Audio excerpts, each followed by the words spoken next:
হযরত উম্মু হাবিবাহ রাদিয়াল্লাহু তাআলা আনহা থেকে বর্ণিত। তিনি বলেন, রাসূলুল্লাহ সাল্লাল্লাহু আলাইহি ওয়াসাল্লাম বলেছেন, যে লোক দিন রাতে ১২ রাকাত নামাজ আদায় করবে তার জন্যে জান্নাতে একটি ঘর তৈরি করা হবে।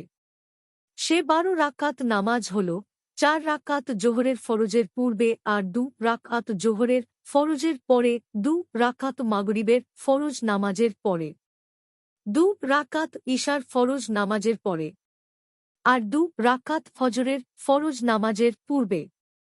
তিরমিজি। মুসলিমের এক বর্ণনায় শব্দ হল উম্মু হাবিবাহ বলেছেন, আমি রাসূলুল্লাহ সাল্লাল্লাহু আলাইহি ওয়াসাল্লামকে বলতে শুনেছি যে মুসলিম প্রতিদিন আল্লাহ তাআলার ফরজ নামাজ ব্যতীত ১২ রাকাত সুন্নাত নামাজ আদায় করবে। আল্লাহ তাআলা তার জন্য জান্নাতে একটি ঘর বানাবেন।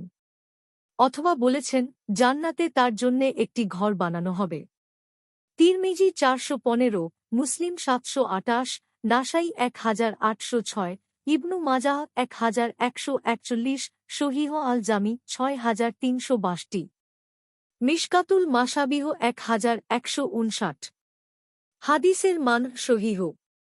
এ অনুচ্ছেদে সুন্নাত বলতে সে সমস্ত নামাজ উদ্দেশ্য যেগুলো দিবা ও রাত্রিতে ৫ ওয়াক্ত নামাজের সাথে আদায় করা হয় এবং রসূল সাল্লাল্লাহু আলাইহি ওয়াসাল্লাম তা নিয়মিত আদায় করতেন, যাকে সুনান রাওয়াতিব বলা হয় এবং সুন্নাতে মুয়াক্কাদাহ বলা হয়।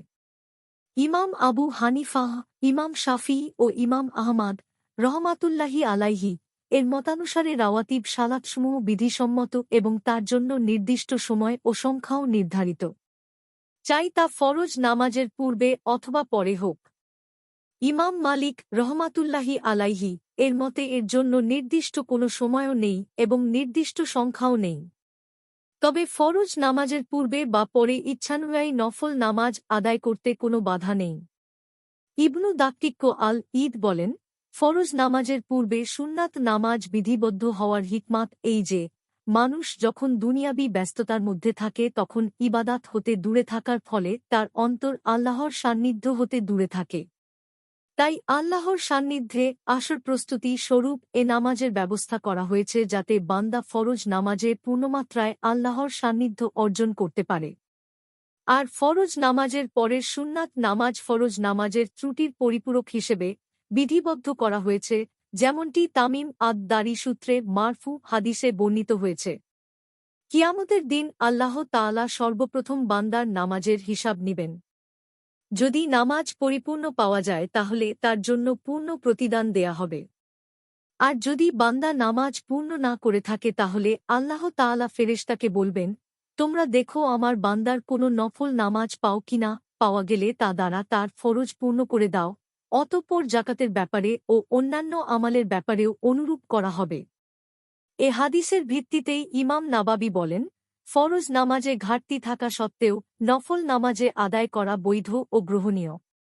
আর ফরজ নামাজ আদায় না করা পর্যন্ত মুসল্লির নফল নামাজ কবুল হবে না মর্মে বর্ণিত হাদিসটি জৈফ।